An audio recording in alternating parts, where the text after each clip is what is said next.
হযরত ইবনে আব্বাস রাদিয়াল্লাহু তাআলা আনহু বলেন, যখন কোরআনে পাকে এই আয়াত নাজিল হলো তখন সাহাবায়ে কেরামের নিকট ইহা অত্যন্ত ভারী মনে হইল। হযরত ওমর রাদিয়াল্লাহু তাআলা আনহু বলিলেন, আমি এই সমস্যার সমাধান করিব। এই বলিয়া তিনি রাসূলুল্লাহ সাল্লাল্লাহু আলাইহি সাল্লামের খেদমতে উপস্থিত হইলেন এবং আরজ করিলেন, ইয়া রাসূলুল্লাহ সাল্লাল্লাহু আলাইহি সাল্লাম, এই আয়াত তো লোকদের নিকট অত্যন্ত ভারী মনে হইতেছে। রাসূলুল্লাহ সাল্লাল্লাহু আলাইহি সাল্লাম ইরশাদ করিলেন, আল্লাহ তাআলা অবশিষ্ট সম্পদকে উৎকৃষ্ট ও পবিত্র করিবার জন্য যাকাত ফরজ করিয়াছেন, আর মিরাজ তো এই জন্য ফরজ হইয়াছে যে যে সম্পদ পরবর্তীকালেও বাকি থাকে। হযরত ওমর রাদিয়াল্লাহু তাআলা আনহু আনন্দে আল্লাহু আকবার বলিয়া অতঃপর রাসূলুল্লাহ সাল্লাল্লাহু আলাইহি সাল্লাম ইরশাদ করিলেন, আমি কি সঞ্চয় করে রাখার মতো সর্বোত্তম বস্তু বলিয়া দিব?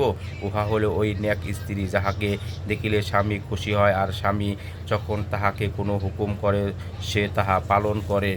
যখন স্বামী কোথাও চলিয়া যায় তখন সে স্বামীর রাখিয়া যাওয়া জিনিসপত্র হেফাজত করে। ইহাতে সতীত্বের হেফাজতও অন্তর্ভুক্ত রহিয়াছে। মিশকাত আবু দাউদ শরীফের হাদিস।